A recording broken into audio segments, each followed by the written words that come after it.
Hey man, it's me at Bender's Automotive. I'm back to give you some really quick maintenance tips on your car. First thing, normally you probably won't have to stand on the bumper. This is just a F250, so it's kind of tall. But the most basic thing that we've talked about before is when you're at the gas station waiting for your car to fill up, check your oil, man. The dipstick's right here. On a lot of cars, it's gonna be yellow. It's not always yellow, some older cars and stuff. It's really not hard to find because it's gonna be in a really obvious location. Although this was probably not the best example because the transmission dipstick on this truck is also yellow. However, in this case, it says transmission fluid on the top of it. So you're looking for the one, sometimes it says oil, sometimes it doesn't. It's almost always yellow. So what we're gonna do is pull this guy all the way out. If you keep rags in the car, great. I keep a roll of paper towels behind the seat. Like somebody mentioned on one of the past videos, they're like, bro, what gas station are you going to where there's actually towels in the dispenser? I'm like, that's a really good point. They're almost always empty. That's why I keep a roll of paper towels in my truck. But anyways, this is what the end of it looks like. So the first thing you want to do is just clean it off so that we can get an accurate reading. Fish it back in there, and then make sure you push this thing all the way to the bottom. When I was a kid, I didn't know that. I'd push it to like here, and I'd be like, oh, my oil's always low. So push it until it doesn't go any farther, pull it back out, and then we're just gonna read the dipstick, and as we can see, it's all the way up to the max line there. So in the case that it looks like let's say you pull it out, and it might look like that, and so it's down at the bottom. That's not the end of the world. It just means you're a quart low. So the dipstick generally measures 1 quart. So if it's at the bottom, or rather, don't add an entire quart until it's at the bottom. You know, if it's just like barely down from the top, it's fine. If it's in between the marks, it's fine.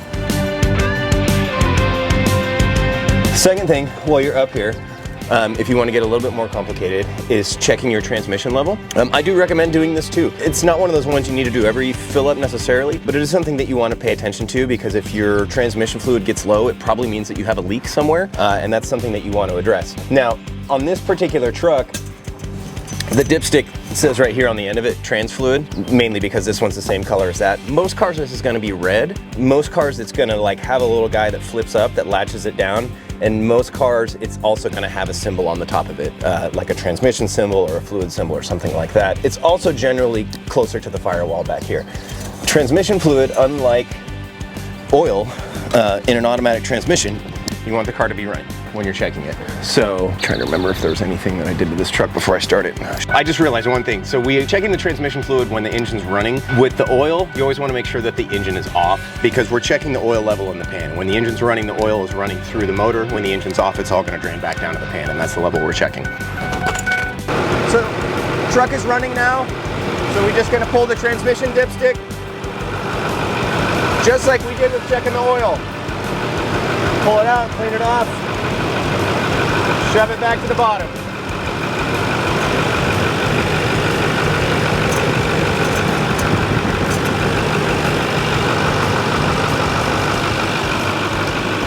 This dipstick's gonna have a cold and a hot because the transmission fluid expands, and when it's hot, it'll be higher in the stick. So this one's down in the bottom, but it's in the C range, so it's fine. The other thing that we're looking at here is the color of the fluid. You'll see the color is pretty close to the color of the rag. That's what we want it to look like. That's what the fluid looks like when it's original. The older it gets, the darker it gets. If it's brown, you know, or not really that red color, it's time for a transmission service. So, next really easy thing to check on your own at home in the driveway at the gas station is your tire pressure. First thing is, what should the tire pressure be on your car? And if you have a modern car, the information is going to be right here inside the door. There's a sticker like this. It's going to tell you the tire size as well as the recommended pressure for both front and rear, which could be different. If you have an older car and that doesn't have that sticker on there, it's going to be information essentially that you look up on the internet. However, every tire is also going to have the max pressure that you can put in it written on the side of the tire. Right here. Max load, 3,415 pounds at 80 PSI. So this is a reference point that we can use as well. You know, 80 is the max, but that's not necessarily the correct pressure for this truck. It's whatever the manufacturer recommends, which I didn't even look at it. So 65, we're looking for 65 up front. Next, you're gonna find the valve stem. It's pretty obvious, it's the only thing sticking out. This is a tire pressure gauge. You can get this at any auto parts store. A lot of gas stations will have these for sale inside too. There's a number of different types. This is just one particular one. Most of them look like a little pen that goes in your pocket, but it just measures the pressure. So we just put this guy on there, give it a press, and then this is gonna tell us, again. There we go, and this is actually a little bit low. This is sitting at like 58 pounds and it needs to be at 65, so we're gonna add a little bit there. One thing about the tire pressure gauge is when this thing's on here straight and it's making all that noise, you're not getting a good reading. When you get the correct reading, you don't hear the air at all, so we wanna like push this, then as long as we don't hear the air blowing out, we know that we got all the pressure in the gauge and that's the correct reading. And then this has just got a little reset on the side of it, the stick kind, you just push it back in. And that's simple. Pretty much every gas station should have air. I think it's a law in California. I don't know. There's always these signs. It's like, oh, the state of California requires. The reason that you want to rotate your tires is most of your cars have 2 drive wheels and 2 free spinning wheels. A front wheel drive, the drive wheels are up front, drive wheels are in the rear. But the front and the rear of the car carry different weights. I mean, unless your car is a perfect 50-50 balance, then it's also a race car. But they carry different weights, and then if 2 wheels are driving and 2 wheels are free spinning, there's a different amount of friction between them. The drive wheels are going to get more friction than the ones that are free spinning, which means that they will not wear, the front and the rears are not going to wear it at the same pace. So that's why it's recommended about every 10,000 miles you rotate, and we just go front to rear, rear to front. We're beyond the days of, you know, way back in the day, some of the older folks, you do the star pattern and this one goes back there. It's not necessary anymore. You just go front to rear and rear to front. But you keep doing that so that we make sure that the goal is to make all 4 tires wear evenly and at the same time, so that they all wear out at the same time. If you don't want that to happen, maybe don't rotate them and then you're only replacing 2 tires at a time. You know that you're a successful adult when you pay to replace all 4 of your tires at the same time and you can afford it. That was a big deal for me when I was like in my late 20s, the first time I bought a set of tires. Like, oh my God, all 4 new tires at once. It's a big deal. The front ones on any car is pretty easy to check because you can just turn the wheel sharp and get the tire to stick out. But the reason that I'm doing this is what I want to see is this tire wearing the same on the inside as it is on the outside? And in this case, you can see it actually is. The alignment on this truck's really good. We got a nice even wear. I also want to know, like, is the middle wearing more than the edges and vice versa? Because if your tire's overinflated, the middle part's going to wear faster. If it's underinflated, the opposite of that. If your alignment's off, if you've got too much toe in or too much toe out, you're going to wear out the insides or the insides or the outsides faster. And that's just going to, uneven tire wear is going to make you have to replace your tires sooner than you should have to. Most tires are going to have some sort of warranty or amount of miles that they should go. When I recommend tires for customers, I'm looking for at least 40 to 50,000 miles. But if you don't treat them right, you're not going to get that mileage out of them. They're going to wear a lot faster. So these are just little things that you can pay attention to. I mean, I don't expect customers to give their cars a deep inspection, but it's real easy to just look at the tires.